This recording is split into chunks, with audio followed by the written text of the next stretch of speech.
Hello, everybody. Welcome to the Business Owner Spotlight Series. My name is Kelly Pites, owner of Action Coach Central and Southeast Virginia. Today, I have Mike Descher, the founder and CEO of Media Group, as my guest. Today, we're going to talk about his business, his journey to business ownership, best practices, and really share a peek into what it's really like to build and operate a business. So if this is your first time on the channel, be sure to like and subscribe so that you can get notifications when we drop new conversations just like this one. Welcome, Mike. I appreciate you taking some time with us today. Hi, Kelly. Thanks for having me on. So to set the stage, please give us just a brief overview of your background and tell us a little bit about Media Group. Well, my background's been fairly entrepreneurial. I started the entrepreneurial journey when I was about 18 years old, opening up retail stores and then wholesale.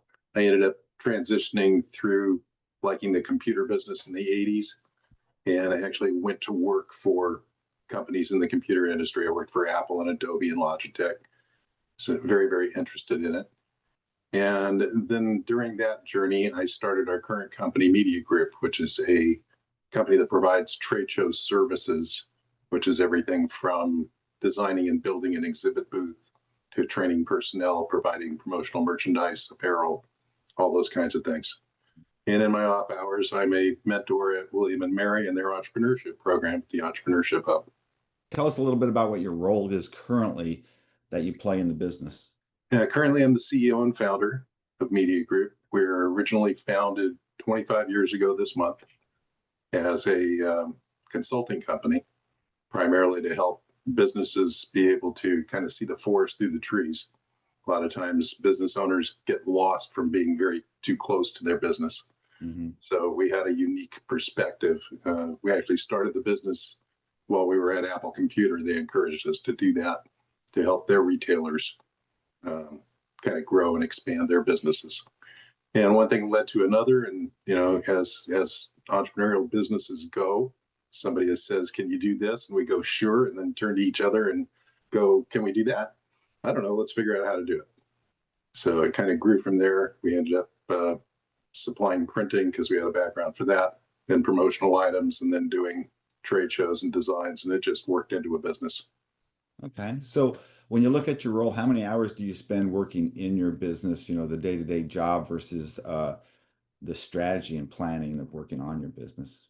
Well, currently I'm primarily focused in long-term growth in that. So as the founder, I'm probably only working 10 or 15 hours a week in the business currently. Mm-hmm. When we were really going full bore and I was active participating in shows and supervising, and that probably worked at a minimum of 60 hours a week and a lot of times 80 hours a week, which I don't recommend for anybody. It's not healthy, but if you want to be an entrepreneur, you do what it takes.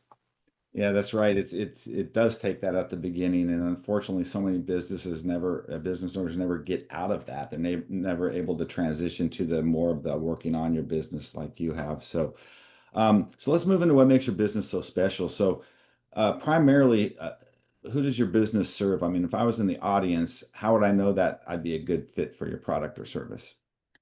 Well, generally, the type of clients we look for and the clients that look for us, because actually now we're almost 100% referral. We've been lucky enough to build a good referral of clients in different industries.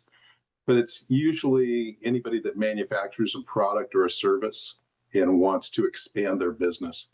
Using a vehicle as a conference or a trade show is a really good way for you to expand your business. And we help with that. There's very few places where you could have the opportunity to meet 20,000 potential customers that are looking for a company like yours other than to be at a trade show. Okay. So it's been a very good niche for us. Excellent. So what makes your business unique? I mean, why do your customers and clients choose you versus somebody else? We have a lot of experience in figuring out what people are looking for. So I'll give you an example. We have a client that is in the space, is in an outer space industry. They make devices that are highly, highly technical, and they send them up into space to be tested and used, components for computers. Not a very flashy, fun kind of product. So they come to us because we have some technical expertise from being in the computer industries. and also design, experience in that. So we have the ability to look at a trade show floor, figure out where people are going to walk, figure out what partners are going to be near to someone so we can position the booth in a proper place, and then develop all the branding materials to enhance and protect the brand of the people that are there, and show off a product that may not be interesting, but highlight it through building displays and graphics and video and whatever may be necessary to show that product off in a good light. Okay. So how do your competitors compare with you? Well, it's kind of interesting that the way our company was formed, it's a small industry. There are not a lot of companies that do what we do, and we actually only really know of one that does exactly what we do. And they don't take clients unless they're willing to have a retainer of $1 million a year or greater. And they handle the very, very large booths that you would see at some of the bigger trade shows, the ones that are 200 or 300 feet square, cost millions of dollars to produce. So we handle everything out of that. People come to us when they're starting out, basically, is the best thing. We've got a lot of clients that started by doing a 10 by 10 booth. And then as they got successful, they had a 20 by 20, and now maybe they've got a 50 by 50, and then they add a second story to it. So we develop a history and a long-term relationship with our clients, and we like to do that and know about their business. We go all the way through the process as far as training their employees that are going to work on a trade show floor, how to give an elevator pitch in 10 seconds or less, because you're going to see people coming by all the time. So doing that, how to dress, why you shouldn't be on your phone, why you shouldn't be drinking coffee or eating a sandwich in front of someone that's walking by, all those kind of things. Yeah, some things you think would be common sense often, but oftentimes aren't, or they're not common practice anyway, right? Yeah, we even go so far as to set up speaking opportunities for CEOs and different people in the company, and set up business meetings if they're having employee meetings, and even handle travel from time to time. Oh, wow. Okay. So we're kind of a full service company. So what's one thing you wish more people knew about your business? That we're accessible and we like to partner with people. We don't take on a lot of clients, which sounds kind of funny. We're very selective of the clients we take on because we want to build a long-term relationship. And if they're just looking for the cheapest price, or they want somebody just to build them a booth and they think they know everything about doing a trade show and they just want to have it at the cheapest price, get it in, get it out. There are other people that do that, or you could go on Amazon and buy a booth and slap it together. That's not how you protect your brand. That's not how you get a proper ROI at a show. And the biggest thing that we hear from people all the time when we get a referral from someone, we start to talk with them, is they go, I've never gotten an ROI on doing a trade show. I don't know why I'm doing them. I'm spending thousands of dollars and I never get any business from it. Well, it's because they're doing it wrong.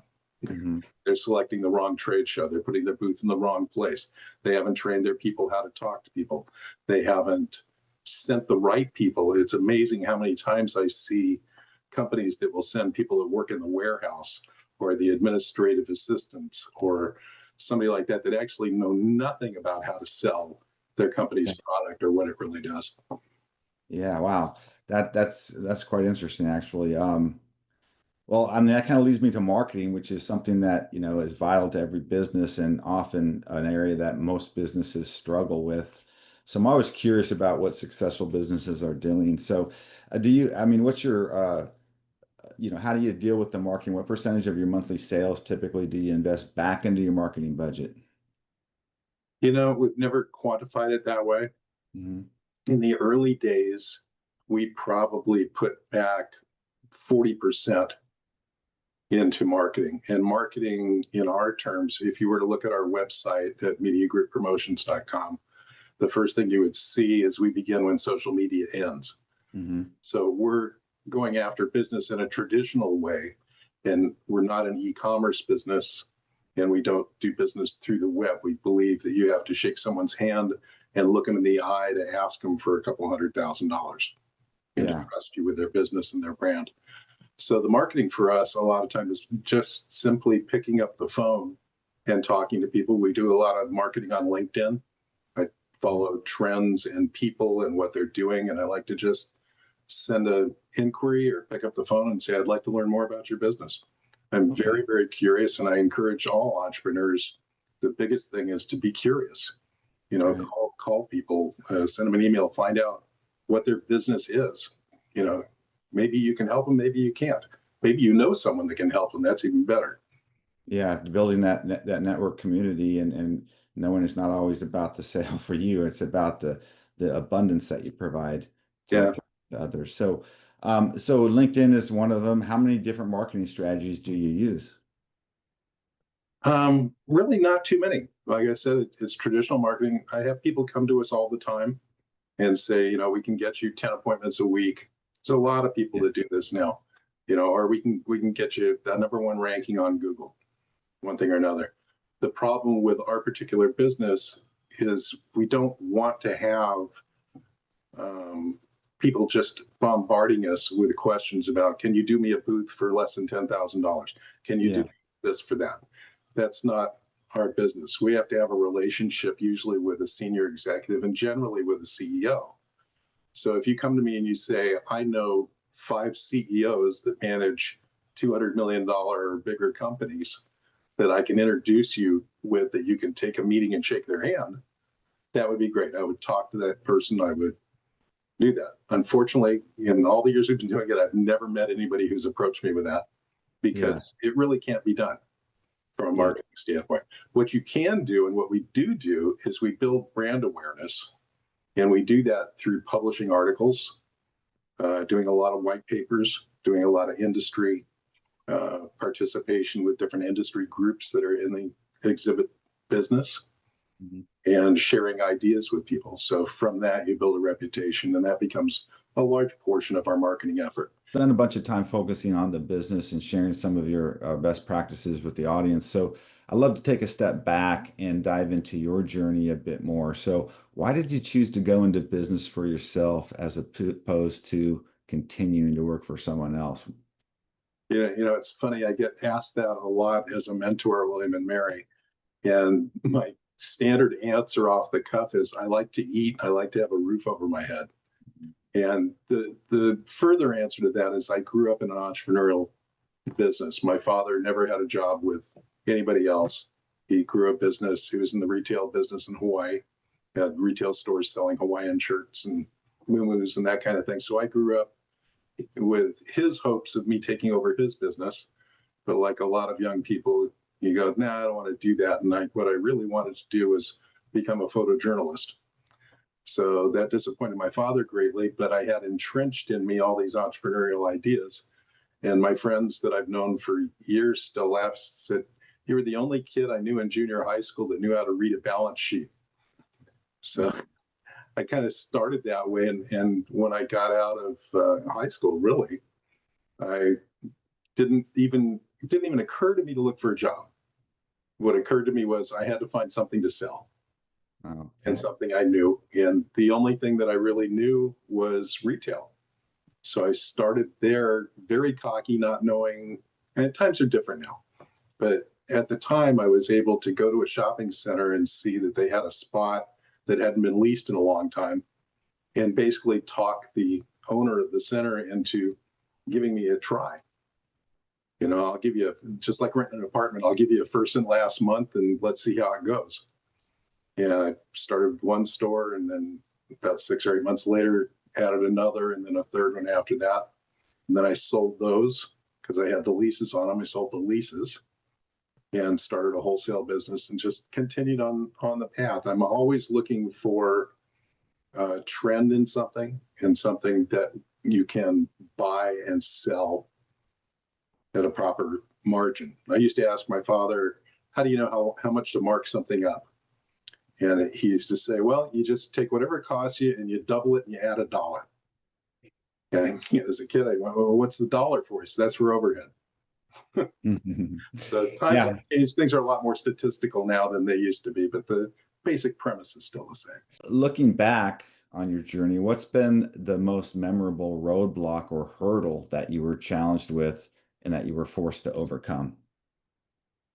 Growing too quickly. I think that happens with a lot of entrepreneurs.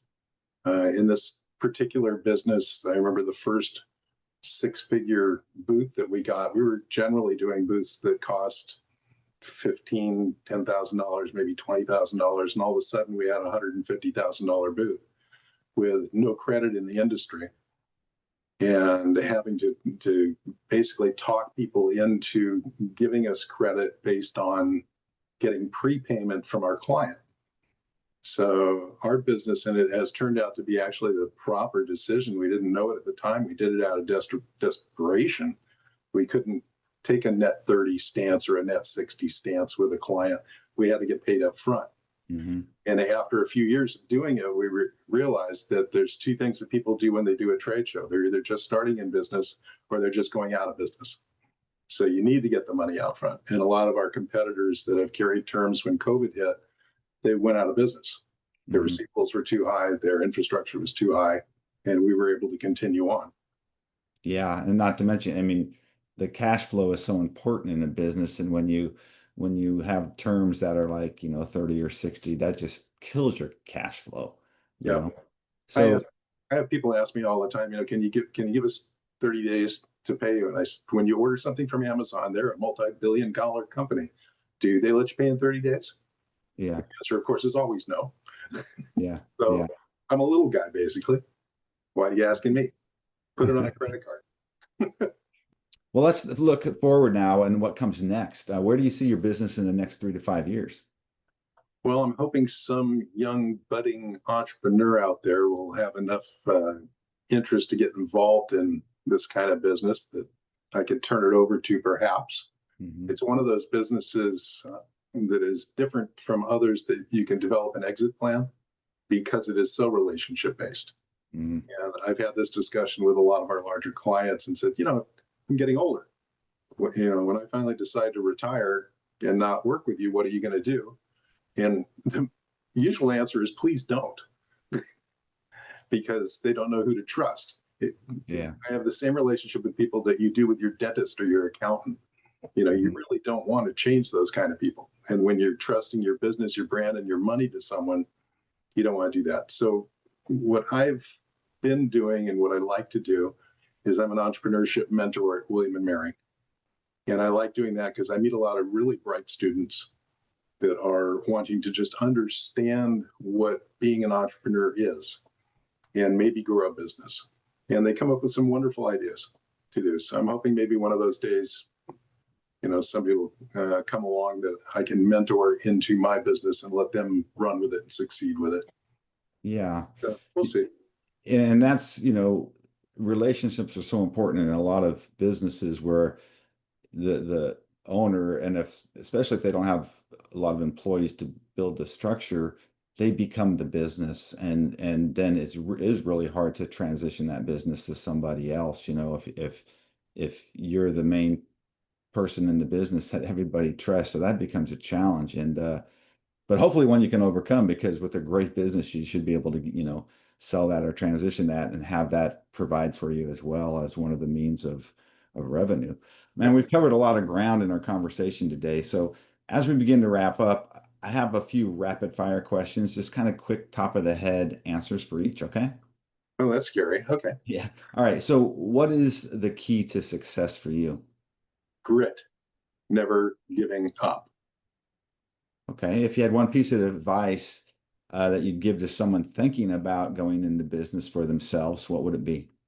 Ask more questions than you think you have to.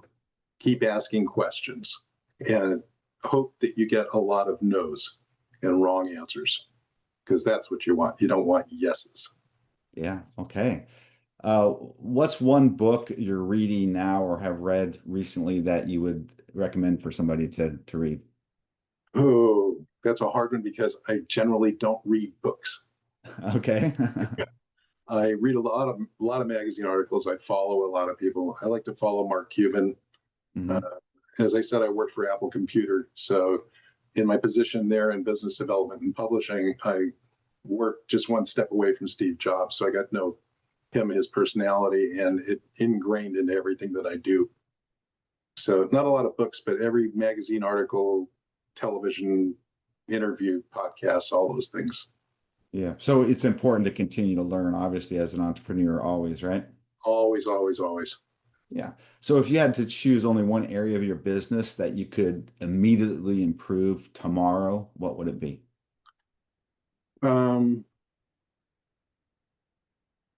Probably having more of us that are involved in it, spending more time at events for the sole purpose of networking. Mhm. So doing more and more networking, it's important, and I don't think that we always do enough of it. A lot of times it seems like you're wasting your time, and it's only because we become very critical of to the type of networking events to attend and whether you will meet anyone, especially as you know in the Tidewater area. If you join a networking group, chances are if you go to another one, you'll see 50% of the same people, and you'll see the same people over and over. But you still have to go meet them because there might be somebody new, and that one person could change your life. How can others learn more about you and your company? Call me, email me. You can go to mediagrouppromotions.com. My direct email is on there. I have a line that says you can't get a hold of anybody else, call me. My cell phone is published. You call me, you get my cell phone. You email me, you get me. Last question of the day. What inspires you most these days? The tenacity of the average business person. The average business person out there is not really in it for the money. And if you're going to start a business and you think you're going to start it for the money, that's not it. You have to do it for your soul. You have to do it because you think you're going to make a difference or change something. Because without that, you're probably not going to stick with it. Yeah. And I like to see young people, the students at William and Mary, other colleges, the ones that I talk with, actually getting involved in business and taking risks and starting. And I think we've got a great future coming up. I look forward to watching everybody in business. Other people play golf and tennis or have a hobby. My hobby is business, and that's Yeah. what. Excellent. So, Mike, that wraps up the interview. Thanks so much. Really nice job. And thanks for taking time with us today. Thank you, Kelly. I appreciate you having me on.